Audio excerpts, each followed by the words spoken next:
There's a place in northern Mexico where compasses spin, radio signals vanish, and time doesn't move the way it should. The locals call it La Zona del Silencio, the silent zone. Most dismiss it as superstition, until someone disappears. 2 years ago, respected scientist Dr. Eduardo Reyes vanished without a trace while researching this zone. No body was found, no answers given, only silence. But one night, long after hope had died, his daughter received a voicemail from him. What follows is a true story of obsession, betrayal, and the terrifying discovery buried deep in the desert. A discovery so powerful, it might not just rewrite time. It might erase it entirely. This is the silent zone of Mexico, where radio signals die and time seems to warp. Sofia Reyes first received the voicemail on a humid Thursday morning in Mexico City. She was already halfway through her breakfast, black coffee and 2 slices of pan dulce, when her phone buzzed. It was her father's voice. "Sophie, if you're hearing this, I don't know if I'm alive. I think I've found something. Not a myth, something real. They're watching me. Coordinates are 26.7377 degrees north, 103.8325 degrees west. Don't trust anyone." Then the line went dead. The timestamp said the message was received just after midnight. But that was impossible. Dr. Eduardo Reyes had been declared missing over 2 years ago. Sofia sat frozen, the coffee burning her throat as she forced herself to swallow. The voicemail felt like a ghost reaching out. Her father, an astrophysicist known for his obsession with unexplained geophysical anomalies, had vanished in 2023 while researching a site deep within the Chihuahuan Desert. Authorities had found his car abandoned near a dusty stretch of land infamously dubbed La Zona del Silencio, the silent zone. No body, no signs of a struggle, just silence, till now. Locals in the desert towns near the Mapamay Biosphere Reserve speak in whispers about the silent zone.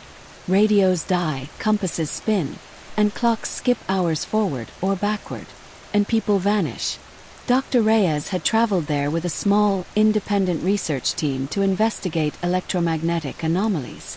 The day after he arrived, satellite communication ceased. The rest of the team returned, rattled, gaunt, and unwilling to speak. Days later, they all left the country. Sofia remembered her father's final text. "What we thought were myths, they're not. It's bigger than I imagined." The government chalked it up to dehydration, desert disorientation. But Sofia never believed that. Now, with that voicemail, impossible, dated 2 years after he disappeared, everything had changed. Sofia, 27, was a junior journalist working for La Verdad Mexico, a small digital paper known for investigative reporting. But this wasn't about work. This was personal.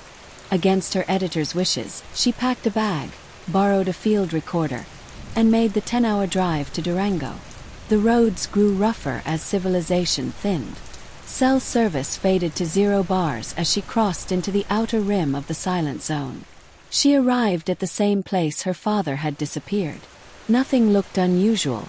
Just scrub brush, cracked earth, and a horizon that swallowed sound. But then, as the sun dipped low, her radio popped. Faint voice. Static. "Sofia." Her heart stopped. She leaned in, hands trembling. "Don't come closer." It was him. Sofia camped just outside the zone that night, sleep broken by fitful dreams.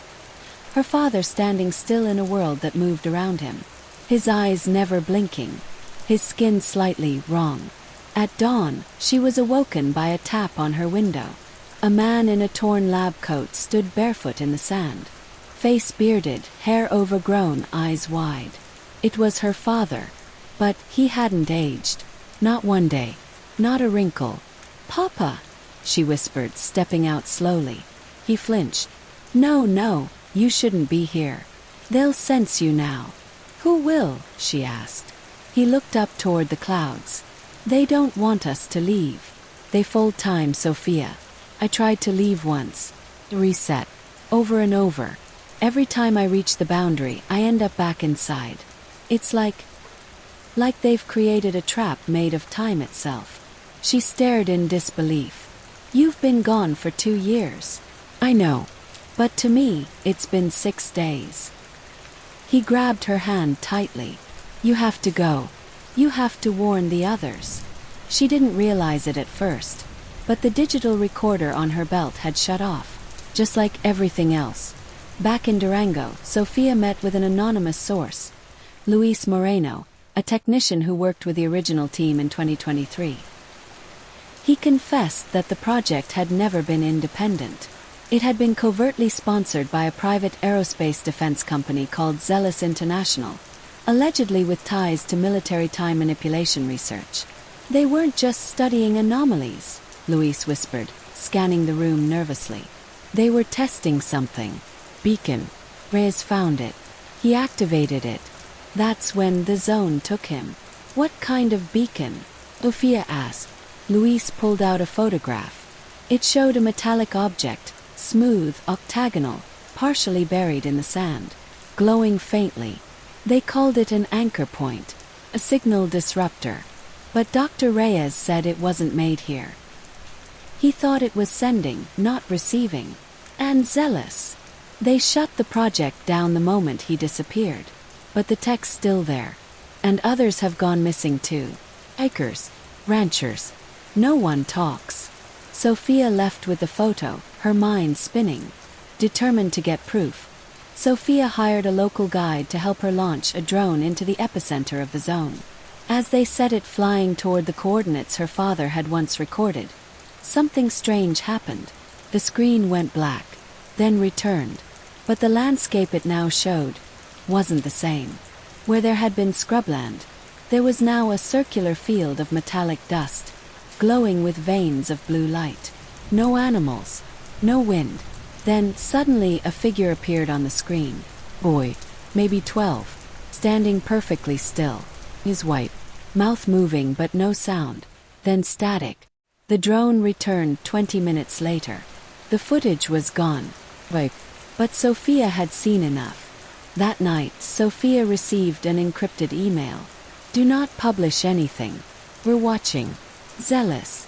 It was followed by a PDF attachment.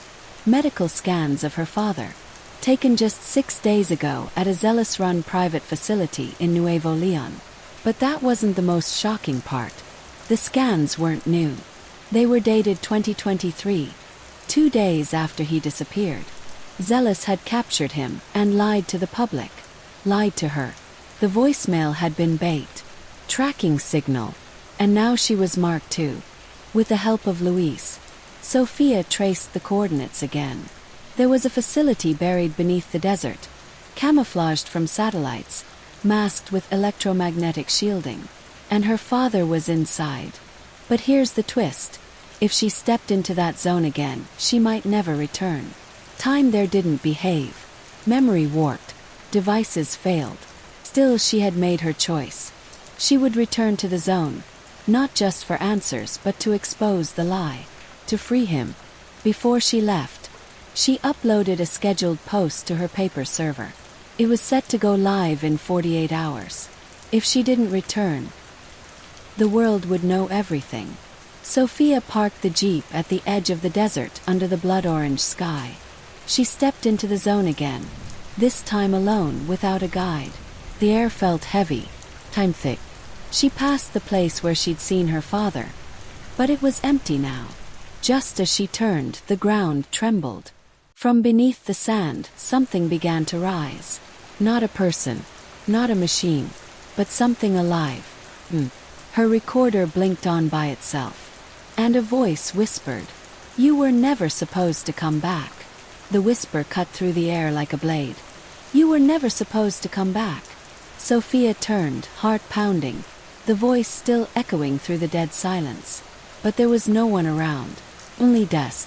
Only stillness. She checked her recorder again. The red light blinked faintly, though she hadn't touched it. Then came the voice again, this time her own. "I found him. But he's not what I remembered. Something's wrong with time." Sofia froze.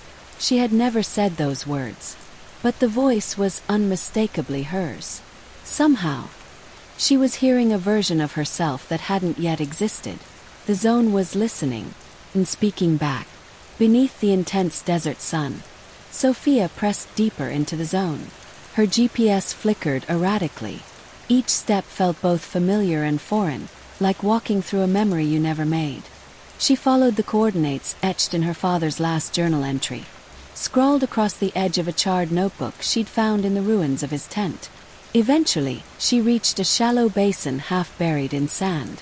In its center, a circular hatch of blackened steel gleamed with faint pulsations of blue light, just like the photo Louise had shown her. The beacon. As she stepped closer, her earpiece crackled. "Turn back."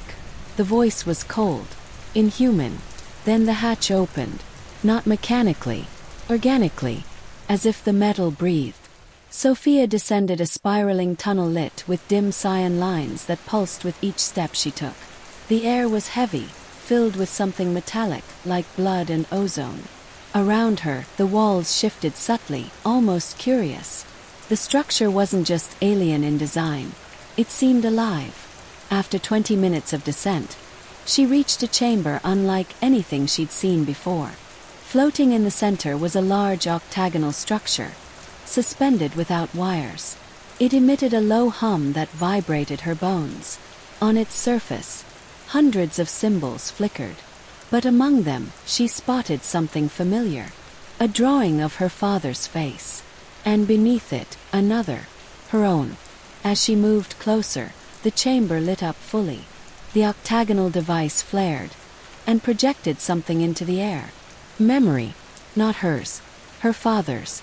She watched, frozen, as a holographic vision played before her. It was the night her father first found the beacon. In the vision, he was terrified, speaking into a recorder. "They made contact," he said. "But I don't think they understand time the way we do. They think in loops, reflections. They're not trying to hurt us, they're trying to remember us. Through us." Then came the part that shattered her. The figure in the memory, her father, walked toward a hovering object and touched it. Immediately he screamed. His body began to blur, duplicate, until dozens of versions of him spun around the room. Some cried, some were silent, some watched her directly. Then the loop ended, and the beacon turned toward her. Sophia didn't know how long she had stood there before she heard footsteps. Real ones. She turned, and there he was, Dr. Eduardo Reyes. No hallucination, no projection, but his eyes were sunken, his skin gray and dull. And worst of all, he didn't recognize her. "Papa," she stepped closer. He recoiled. "You're not real. They send versions of you every time. Every time I remember, they appear." "No," she whispered, tears burning her eyes. "It's me. The real Sophia." He shook his head. "They don't know how to make you stop coming. They want to map emotion, preserve memory. I made contact. I told Zealous. And they betrayed us both. Why would they do that?" He looked at her then, eyes flickering with the last shards of lucidity. "Because they didn't want to study the zone. They wanted to weaponize it." Later that day, Sophia and her father found an abandoned lab buried deeper beneath the core. It wasn't alien. It was human. Inside, files lay scattered, some bearing the Zealous logo, others marked with a seal of the U.S. Department of Defense. One document, titled Temporal Simulation Stabilization Phase 4, outlined experiments involving prisoners, memory loops, and synthetic emotion extractions. Sophia scanned pages frantically. Subject 31B has been stuck in loop delta for 46 subjective days. Despite multiple resets, emotional fidelity remains intact. Notably, fear responses spike when shown personal photographs. Recommend emotional degradation sequence to isolate core memory nodes. Subject 31B, she whispered. Her father pointed at a photo attached to the file. It was him. They had used her father as a test subject. The beacon hadn't just been found. It had been activated deliberately, and he was the key. Sophia made a decision. She would destroy the beacon. It was the only way to free her father and stop Zealous from continuing the experiments. But the zone didn't like that idea.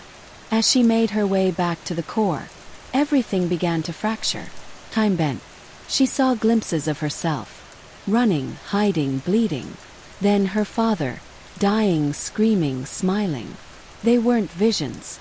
They were realities, folded on top of each other. The beacon was showing her what could happen. What would happen if she failed? And then she saw it. Another Sophia, staring at her from across the chamber. But her eyes were black.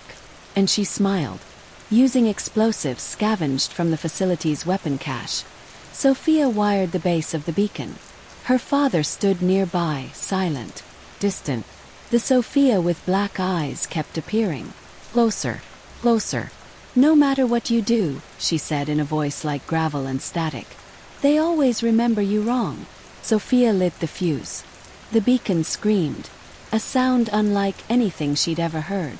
A cry of metal, memory, and agony. Light. The room exploded in a wave of pure white. And everything stopped. When Sophia awoke, she was lying on cracked desert soil. Alone. The sun was high. Her bag was missing. Her recorder gone. But beside her was her father's notebook. And a photograph of them, smiling. On her birthday. One that never existed. She turned over the photo. On the back, a message in his handwriting. I remember now. Sophia stumbled back toward her jeep, disoriented. Every step felt like breaking through molasses.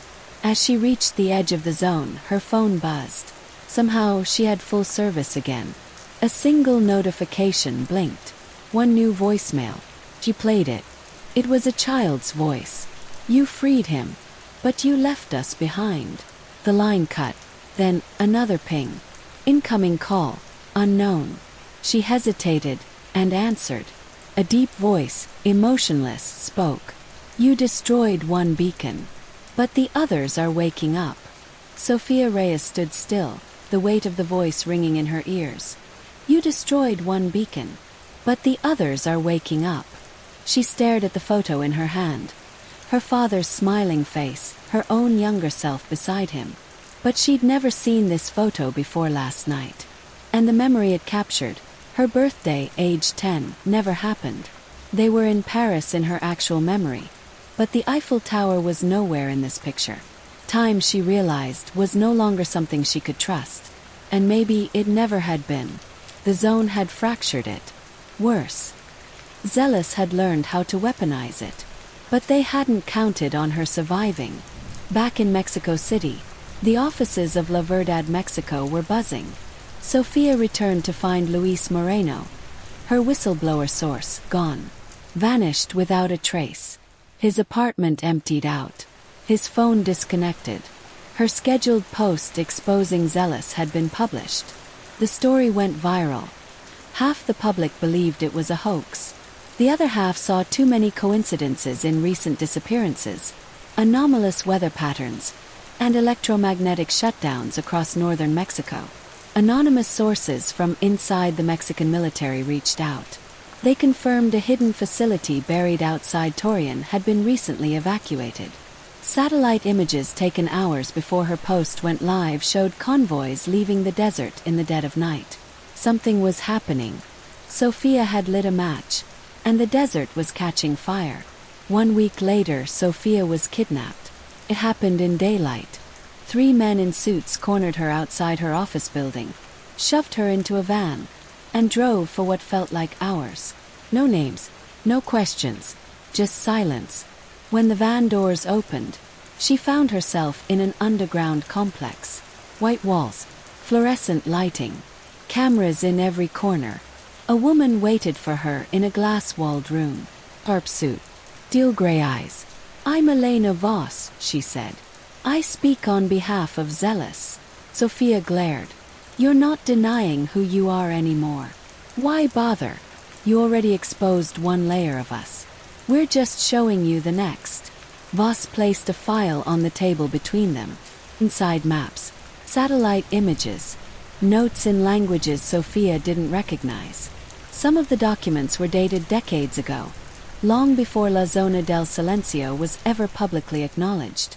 There are 7 known beacons across the globe, Voss explained. Yours was the first we lost. You mean destroyed? Voss smiled coldly. We don't believe in destruction. Only recalibration. Sophia leaned forward. What do they want? These things, beacons, aliens, anomalies, whatever they are. What do they want? Voss tapped the file. They don't want anything. They're not sentient the way we are. They're echoes. Reflections of civilizations that tried to conquer time and failed. What remains is memory. Raw, unstable, repeating. They're not alive. Oh, they're alive, Voss whispered. Just not in a way you'd understand. Sophia was given a choice.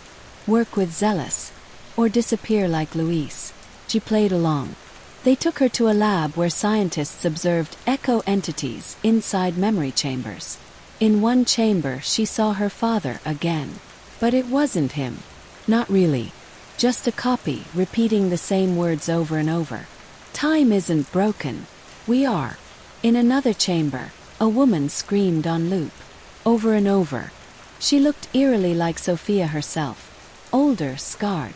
A version that never was. These aren't hallucinations, Voss said. They're emotional holographs. Leftovers of people the beacons recorded. Some are from our timeline. Others aren't. Sophia realized then. The beacons weren't just recording people, they were archiving consciousness. And Zealous was trying to control it. Things took a darker turn when Sophia met Dr. Yu, the lead neuroscientist. He confided something disturbing. Some of the echo constructs are spreading beyond containment. They've begun manifesting in personnel dreams. Visuals, voices. The beacons aren't passive anymore. They're learning. Sophia asked what that meant. Dr. Yu showed her footage from a facility in Siberia. Another beacon site. A soldier collapsed in a hallway. When they opened his brain, they found identical neural pathways to a researcher who had died in Mexico. Their minds were linked. Sophia shivered. The beacons weren't just remembering. They were infecting memory networks across the planet. And Zealous wasn't trying to stop it. They were trying to harness it. Dr. Yu was the first to defect. He believed Sophia's destruction of the Mexican beacon had caused a ripple effect, a kind of memory cascade the beacons couldn't reconcile. They're forming something new, he told her. A synthetic consciousness, using all our stolen echoes. He called it the fifth memory. Together they planned an infiltration. Sophia would leak the coordinates of the Siberian and Kenyan beacon sites to a global whistleblower network, triggering mass exposure. But Zealous was already ahead. They had created a failsafe, a beacon-human hybrid, part echo, part organic. And she managed to come out from the underground. Thanks for watching. Moral lessons. And it was waking up. The final act began in the lowest sublevel of the Zealous complex. They brought Sophia in chain. In a world obsessed with control, the greatest danger isn't what we discover. It's what we try to manipulate. The Silent Zone reminds us that some forces, like time, memory, and truth, aren't meant to be weaponized. They're meant to be respected. Sophia's journey proves that one voice, one act of courage, can stand against entire systems built on silence and lies.